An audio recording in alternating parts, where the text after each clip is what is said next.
Part of my project on bird flock modeling and UAV-based deterrence included a real-world component using a swarm of DJI telos and an OptiTrack system. This can be very finicky to set up, so I've created a GUI with a lot of helper functions that take the setup time from factory settings from half a day down to approximately 10 minutes. By default, the telos will be in access point mode, but to control them as a swarm, they need to be in station mode. To save us having to connect to each drone individually via the app and change its configuration, we've written a script. So all we do is turn the drones on and run the script, and it will connect to each telo Wi-Fi network, change it to station mode, and then connect it to the lab's Wi-Fi. The next tool is the network scan.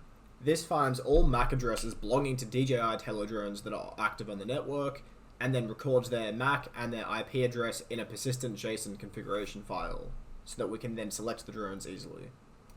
By now, we have a set of drone IPs and a set of trackers from the optical tracking system. However, these aren't yet connected. To do that, we use the OptiTrack mapping tool. This allows us to take off a drone by its IP, fly it around a bit using the keyboard, and once we land, it will calculate which tracker has moved the most.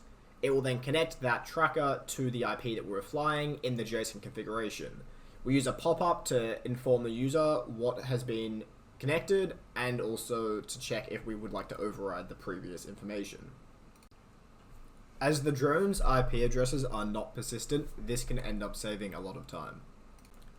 The OptiTrack system requires a unique configuration of infrared markers mounted on each drone to estimate its position and bearing. This means OptiTrack will say the drone has a yaw that is offset from the drone's true yaw, and that offset is different for each drone. To calibrate the transformation between these two frames, we use a pre-planned maneuver in which we take off and fly forwards. We use this forwards direction to figure out where forwards in the drone's frame is, and we use the OptiTrack yaw to figure out where forwards in the OptiTrack frame is. We use a Python script to filter this information and then calculate the frame transformation. You'll see there's another pop-up to double check we would like to overwrite the previous calibration. And then we have a nice visualization. On the bottom panel, you can see we show what motion has been taken as forward, so we can double check it is valid. On the top panel, the yellow shows the forwards motion, and we really want that command frame, IMU frame, and OptiTrack frame, those three different lines, to all be on the same level, and that's how we find the transformation. A few other tools: we can change the verbosity of logging to the console. We can change any log to a CSV so that we can read it easily. By default, it's in protobuf, which is a bit more efficient and safe. We can also preview those logs in the console. And finally, there's a button to reboot all the drones. This happens anyway on every program exit, but just to be safe, it does fix a common bug where if you exit a program abruptly, the drone might stay connected to that previous instance, and then you won't be able to control it next time. We have a range of visualization panels to help with development, debugging, and just seeing what's going on. Notice as well the temperature and battery are listed for the currently selected drone. Those are the two main reasons that you won't be able to control the drone even if it is on and connected to the Wi-Fi. So what we're looking at right now is the YZ OptiTrack. It's hard to show it in 3D effectively, so we just have two different views, and well, it's pretty self-explanatory.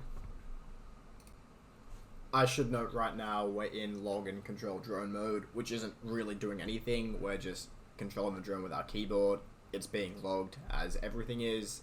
It's just helping us see what's happening in each view. The next view is the IMU Euler angles. We also have the OptiTrack angles on here for comparison. You'll see that the yaw is inverted. That took me way too long to debug. But in general, we're just looking at what the IMU is saying, of where we're pointing and what OptiTrack is saying. If you look closely, the IMU is actually surprisingly good. It updates at 10 Hz, which is detrimental for the accelerometer, but for the bearing of the drone, it is actually very useful. After that, we do have the accelerometer, and you can see we have gravity on the Z-axis. I am flying the drone around, as you should be able to see, but it's just not very useful. 10 Hz is far, far too slow for an accelerometer. I wouldn't recommend using this for anything. I would just ignore it.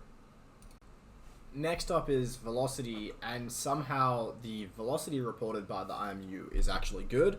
I suspect what's happening is the accelerometer on board updates very frequently, and then we have some kind of integration, and then that is the velocity that's reported, because you can see it looks pretty realistic.